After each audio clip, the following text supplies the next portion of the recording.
Well, good day everyone, and welcome to our latest market report. Dion Zukiwsky, branch manager and portfolio manager, here with you again. And as the weather is slowly starting to warm up, will portfolios follow? In today's edition, we'll check out what those forecasts are. We'll see if St. Patrick will bring some luck of the Irish to your portfolios. And as well, we'll check into something I call the broken record of inflation and interest rates.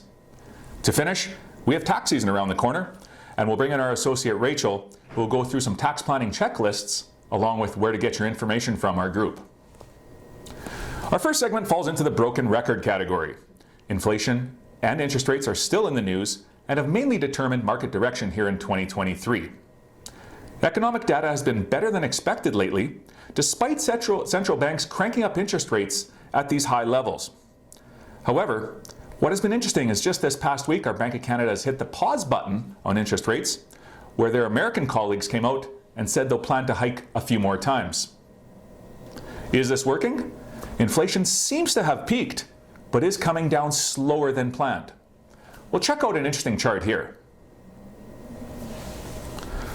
So when looking at the US Federal Reserve's interest rate path, which is pretty close to the Bank of Canada's, originally it was predicted that rates would stop rising around mid-2023.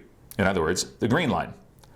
As we can see now by the red line, that has been extended into later this year, before plateauing and potentially coming down.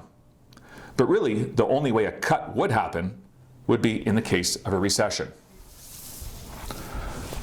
So what does this all mean? Well, markets have had a pretty good start to 2023, but as we mentioned in our previous video, we expect it to be kind of a bumpy ride for the first half of this year, and then we'll see what happens with interest rates.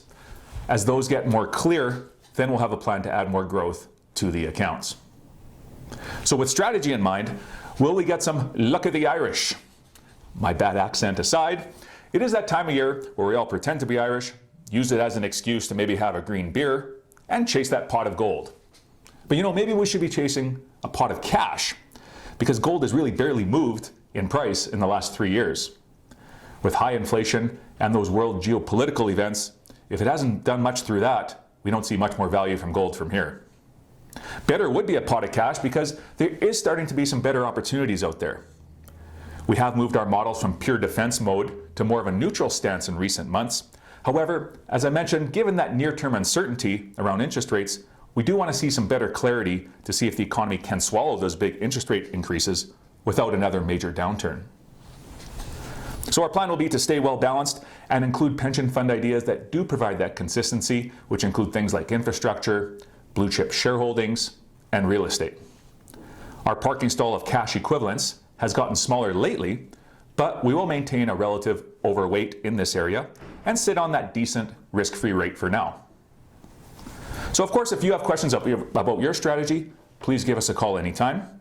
And now, with tax season around the corner, we want to bring in some timely information from Rachel, who will be up next. Hello. On today's segment of Did You Know, we're going to discuss your tax packages. Our team has been busy building these reports for you, and so there are a few different ways that you can receive them. We can place them through your online banking in your secure shared file. We can print them out and have them ready for a mail out or pickup. And as always, we can work with your accountant, who then would receive a secured email from us with your tax package. Included in the tax package will be your T5 slips, your realized gain loss report, transaction history, and summary of fees, which may be tax deductible for non-registered investment accounts. T3 slips are issued no later than March 31st. Have a lucky day and take care.